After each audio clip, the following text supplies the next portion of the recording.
আসসালামু আলাইকুম ভিউয়ার্স, এখন শুনবেন এই মাত্র পাওয়া আপডেট খবরগুলো। আগামী নির্বাচন ও বাংলাদেশকে নিয়ে গভীর ষড়যন্ত্র চলছে জানিয়েছেন আব্দুল্লাহ মোহাম্মদ তাহের। স্পষ্ট ব্যাখ্যা ছাড়া জুলাই সনদে সই করবে না এনসিপি জানিয়েছেন নাসির উদ্দিন পাটোয়ারি। বারবার ধোঁকা দিয়ে দেশে চাঁদাবাজি টাকা পাচার থামবে না জানিয়েছেন রেজাউল করিম। প্রধান উপদেষ্টার ভাষণ জাতিসংঘে প্রতারণা জানিয়েছেন বামজোট। আওয়ামী লীগ নেতার কবর জিয়ারত করলেন ধানের শীষের প্রার্থী। ভারত কেন বাংলাদেশের সীমান্তে সামরিক উপস্থিতি বাড়াচ্ছে? আগামী নির্বাচন ও বাংলাদেশকে নিয়ে গভীর ষড়যন্ত্র চলছে জানিয়েছেন আব্দুল্লাহ মোহাম্মদ তাহের। আসন্ন একাদশ জাতীয় সংসদ নির্বাচন ও বাংলাদেশকে নিয়ে গভীর ষড়যন্ত্র চলছে বলে মন্তব্য করেছেন জামায়াতে ইসলামীর নায়েবে আমির সৈয়দ আব্দুল্লাহ মোহাম্মদ তাহের। আজ শুক্রবার সন্ধ্যায় কুমিল্লার ১৪ গ্রাম উপজেলা শ্রীপুর ইউনিয়ন জামায়াতের আয়োজনে চৌমুহনী বাজার মজিবুল হক উচ্চ বিদ্যালয় মাঠে নির্বাচনী জনসভায় প্রধান অতিথির বক্তব্যে আব্দুল্লাহ মোহাম্মদ তাহের এই কথা বলেন। আব্দুল্লাহ মোহাম্মদ তাহের কুমিল্লা ১১-১৪ গ্রাম আসনের সাবেক সংসদ সদস্য।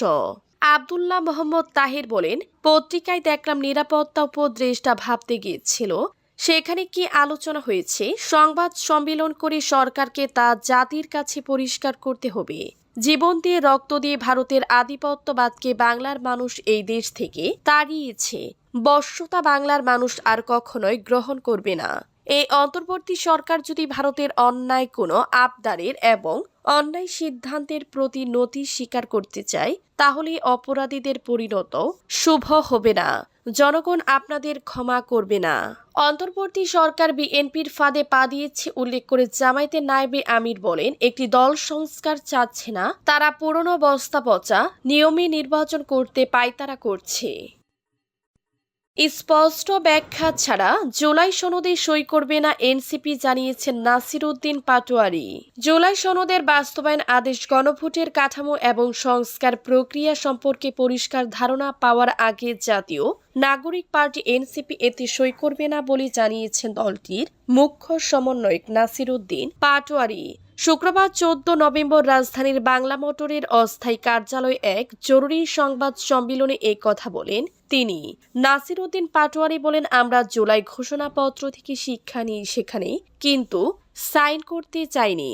আমরা ভেবেছিলাম আপনি যে আদেশটা দিবেন এই আদেশের ড্রাফটটা আমাদেরকে আগে দেখতে হবে, কিন্তু সরকার এই ড্রাফটটা না দেখিয়ে নিজস্ব ক্ষমতা বলে একটা আদেশ জারি করেছে। যিনি ড্রাফটটা করেছেন তার মনে যদি বাংলাদেশের জনগণ থাকতো, এ ধরনের ড্রাফট উনি তৈরি করতেন না, এ ধরনের আদেশ তিনি তৈরি করতেন না। তিনি আরো বলেন, এটা আদেশ হয়েছে কিন্তু একটা জনবিরোধী আদেশ হয়েছে।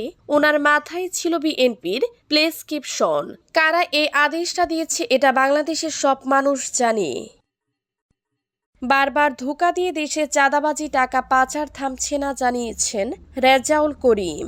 বারবার ধোঁকা দিয়ে দেশকে সুন্দর করা যাবে না, চাঁদাবাজি বন্ধ হবে না, খুন হত্যা বন্ধ হবে না, আর টাকা পাচার থামবে না বলে মন্তব্য করেছেন ইসলামী আন্দোলন বাংলাদেশের আমির ও চরমোনাই পীর মুফতি সৈয়দ মুহাম্মদ রেজাউল করিম। তিনি বলেছেন, বারবার আওয়ামী লীগ বিএনপি ও জাতীয় পার্টির শাসন আমরা দেখেছি।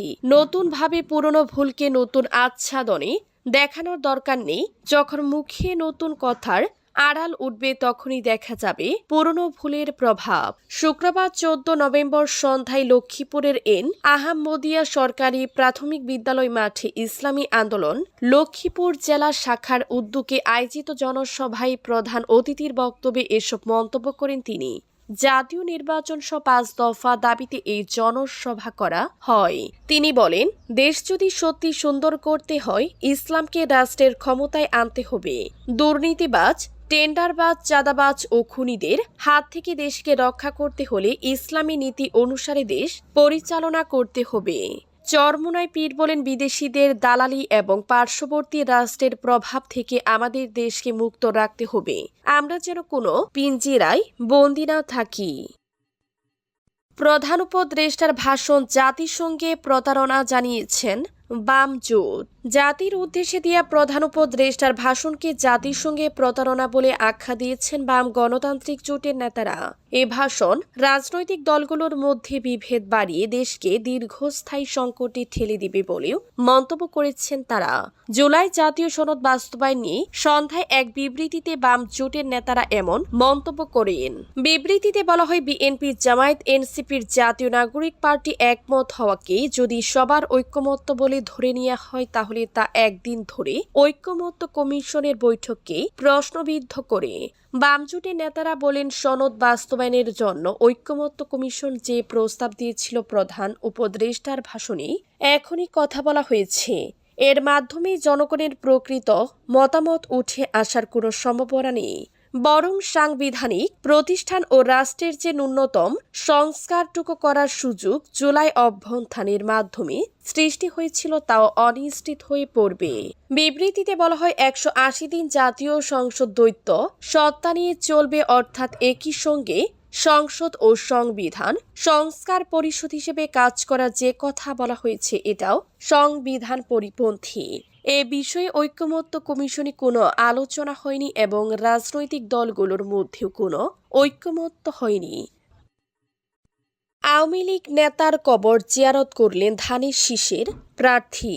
কুষ্টিয়ার বেড়ামারা উপজেলা পরিষদের সাবেক চেয়ারম্যান ও উপজেলা আওয়ামী লীগের সাবেক সহসভাপতি আব্দুর রাজ্জাকের কবর জিয়ারত করেছেন আসন্ন একাদশ জাতীয় সংসদ নির্বাচনে কুষ্টিয়া ২ বেড়ামারা মিরপুর আসনে বিএনপি মনোনীত ধানের শীষের প্রার্থী ব্যারিস্টার রাগীব রফ চৌধুরী। এই ঘটনায় জানাজানির পর স্থানীয় রাজনৈতিক অঙ্গনে আলোচনা সমালোচনা সৃষ্টি হয়েছে। অনেকে বলেছেন শোভনীয় নয়, আবার কেউ কেউ এটিকে নিছক সামাজিক সৌজন্যতা বলে মনে করছেন। জানা যায়, ভেড়ামারা উপজেলার ধানের শীষের হয়ে প্রচারণা করছেন বিএনপির প্রার্থী রাগীব রফ চৌধুরী। উপজেলা পরিষদের সাবেক চেয়ারম্যান ও আওয়ামী লীগের সহসভাপতি আব্দুর রাজ্জাকের কবর জিয়ারত করেন। এ সময় তার সঙ্গে ছিলেন ভেড়ামারা উপজেলা বিএনপির সদস্য সচিব শাহজাহান আলী সহ বিএনপির স্থানীয় নেতাকর্মীরা।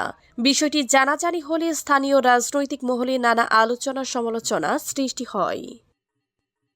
ভারত কেন বাংলাদেশের সীমান্তে সামরিক উপস্থিতি বাড়াচ্ছে? রাজ্য আসামের গুয়াহাটিতে দেশটির বিমান বাহিনীর প্রথম পূর্ণাঙ্গ বিমান প্রদর্শনী অনুষ্ঠিত হয়েছে। রাফাইল, সুখোই, মিরাজ ও পরিবহন বিমানগুলো ব্রহ্মপুত্র নদীর উপর দিয়ে উড়ে বেরিয়েছে। দেশটি দাবি করছে তাদের বিমান বাহিনীর বার্ষিকী উদযাপনের অংশ হিসেবে এই প্রদর্শনী, কিন্তু বিশ্লেষকরা বলছেন শিলিগুড়ি করিডোরের কাছে বিমান প্রদর্শনীর দৃশ্যগুলো ভারতের পূর্ব সীমান্তে নীরব সামরিক শক্তি প্রদর্শনের ইঙ্গিত দেয়। সাম্প্রতিক সপ্তাহগুলিতে বাংলাদেশ সীমান্তের কাছে 3টি নতুন সম্পূর্ণরূপে কার্যকর সেনা গ্যারিসন স্থাপন করেছে ভারত। ধুবড়ী জেলা, কিষেনগঞ্জ বিহার এবং চোপড়া উত্তর দিনাজপুর পশ্চিমবঙ্গ। নিরাপত্তা সংশ্লিষ্ট অভ্যন্তরীণ ব্যক্তিরা এই পদক্ষেপকে অস্পষ্টতা থেকে প্রস্তুতির দিকে একটি পরিবর্তন হিসাবে বর্ণনা করেছেন।